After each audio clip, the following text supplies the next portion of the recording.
जय श्री लक्ष्मी नारायण। ओम नमो नारायण। मार्गशीर्ष महालक्ष्मी व्रत कथा।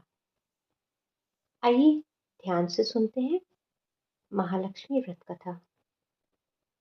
इसे श्रवण और पठन करने से दुख दरिद्र दूर हो जाता है। श्री महालक्ष्मी माता की कृपा से सुख संपत्ति ऐश्वर्य प्राप्त होता है। मन की इच्छा पूरी होती है। श्री महालक्ष्मी माता के अनेक रूप तथा नाम है।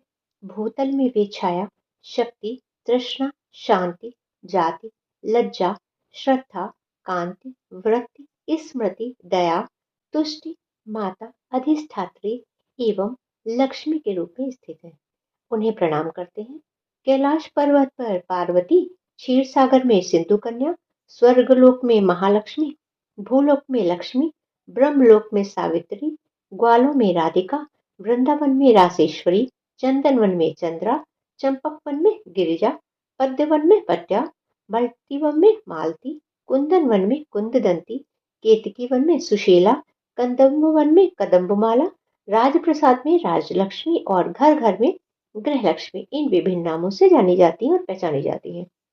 इस तरह सर्वथा चारों ओर सर्वभूत में सुपरिचित माता श्री महालक्ष्मी की यह कथा है। अब हम इसका श्रवण और पठन करेंगे। भारतवर्ष के सौराष्ट्र देश में द्वापर युग की यह कहानी हुई है। सौराष्ट्र में उस समय भद्रश्रवा नाम के राजा थे। वे बड़े पराक्रमी राजा थे। 4 वेद, 6 शास्त्र, 18 पुराणों का उन्हें ज्ञान था। उनकी रानी का नाम सुरचंद्रिका था। रानी दिखने में सुंदर और सुलक्षणा थी तथा पतिव्रता थी। उन दोनों को 7 पुत्र तथा उसके बाद एक कन्या का वरदान मिला था। कन्या का नाम श्यामबाला था। एक बार महालक्ष्मी के मन में आया कि जाकर राजा के राजप्रसाद में रहे। इससे राजा को दोगुनी धन दौलत की प्राप्ति होगी और वह इस धन दौलत से अपनी प्रजा को सुख दे पाएगा। गरीब के घर अगर रहे तो उसे धन दौलत प्राप्त हो तो वह स्वार्थी की तरह केवल अपने ऊपर ही खर्च करेगा। यह सोचकर श्री महालक्ष्मी जी ने बूढ़ी ब्राह्मणी स्त्री का रूप धारण किया। हाथ में लाठी लिए लाठी के सहारे रानी के द्वार पर पहुंची। यद्यपि उन्होंने बूढ़ी औरत का रूप धारण किया था, परंतु उनके चेहरे पर देवी का तेज था। उन्हें देखते ही दासी सामने से आई। उनका नाम धाम काम धर्म सब पूछ डाला। वृद्धा ब्राह्मणी ने का रूप धरी माता लक्ष्मी ने कहा, बालिके, मेरा नाम कमला है। मेरे पति का नाम भुवनेश है। हम द्वारिका में रहते हैं। तुम्हारी रानी पिछले जन्म में एक वैश्य की पत्नी थी। वह वैश्य गरीब था। दरिद्र के कारण रोज घर में झगड़े होते थे तथा उसका पति रोज उसे मारता था।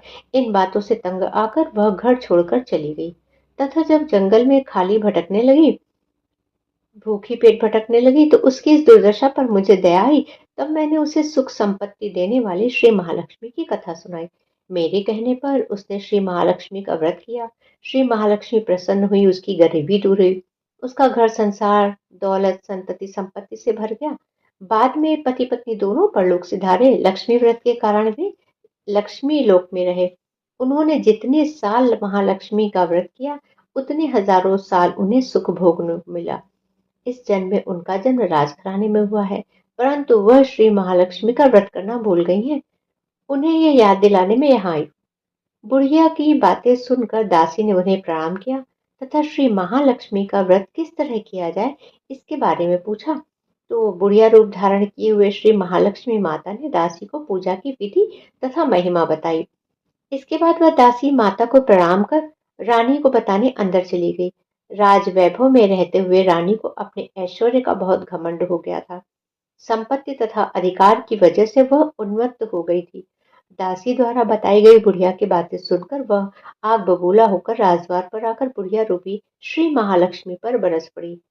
उसे नहीं मालूम था कि श्री महालक्ष्मी माता बुढ़िया का रूप धारण कर द्वार पर आई हैं, परंतु रानी का यह रूखा बर्ताव देखकर, अपना अनादर देखकर माता ने वहां ठहरना ठीक नहीं समझा। वे वहां से चल पड़ी। राह में उन्हें राजकुमारी श्यामबाला मिली। उन्होंने श्यामबाला को सारी बात बताई। श्यामबाला ने अपनी और अपनी माता की ओर से श्री महालक्ष्मी से क्षमा मांगी। माता को उस पर दया आई। उन्होंने श्यामबाला को श्री महालक्ष्मी व्रत के बारे में बताया। उस दिन अगहन मार्गशीर्ष का माह का पहला गुरुवार था। श्यामबाला ने परम श्रद्धा से श्री महालक्ष्मी का व्रत रखा। फलस्वरूप राजा सिद्धेश्वर की सुपुत्र मालाधर से उसका विवाह हुआ। वह धन दौलत ऐश्वर्य वैभव से मालामाल हो गई। पति के साथ ससुराल में आनंद से दिन बिताने लगी।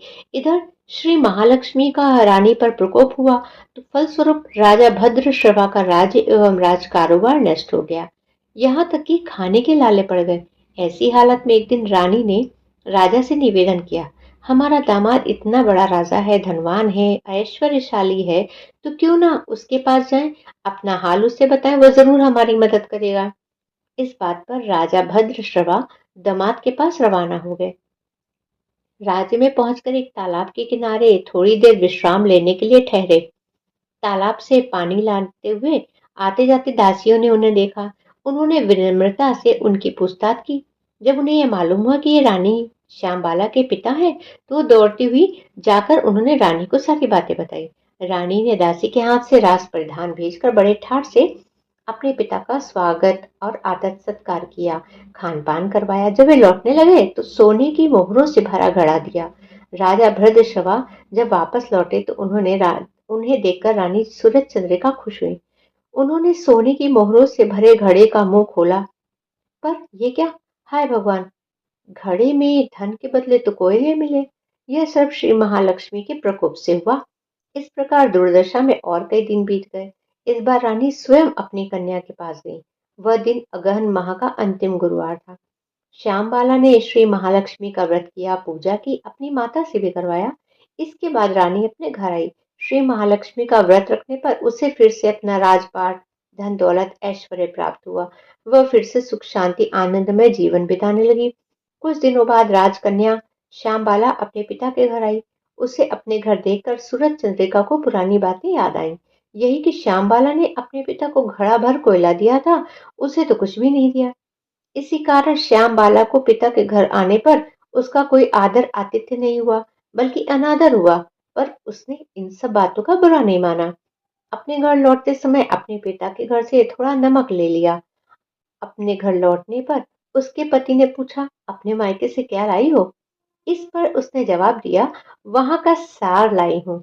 पति ने पूछा, इसका क्या मतलब हुआ? श्यामबाला ने कहा, थोड़ा धीरज रखिए, सब मालूम हो जाएगा। उस दिन श्यामबाला ने सारा भोजन नमक डाले बिना बनाया और परोसा। पति ने खाना चखा। सारा खाना नमक बिना था, इसलिए स्वाद नहीं आया। फिर श्यामबाला ने थाली में थोड़ा नमक डाला, इससे सारा भोजन स्वादिष्ट लगने लगा। तब श्यामबाला ने पति से कहा, यही है वह मायके से लाया हुआ सार। पति को उसकी बात सही लगी। फिर वह दोनों हंसी मजाक करते हुए भोजन करने लगे। कहा जाता है कि इस तरह जो कोई श्रद्धा भाव से श्री महालक्ष्मी की पूजा अर्चना करता है, उसे माता की कृपा प्राप्त होती है, सुख संपत्ति शांति प्राप्त होती है, सभी मनोकामनाएं पूर्ण होती हैं। परंतु ये सब प्राप्त होने पर माता की पूजा को नहीं भूलना चाहिए, उनका घमंड नहीं करना चाहिए। हर गुरुवार को व्रत पाठ अवश्य करना चाहिए। इस तरह श्री महालक्ष्मी की महिमा भक्तों की मनोकामना पूरी करती है। इस प्रकार श्री महालक्ष्मी गुरुवार की कथा संपूर्ण होती है। जय श्री लक्ष्मी नारायण। ओम नमो नारायण।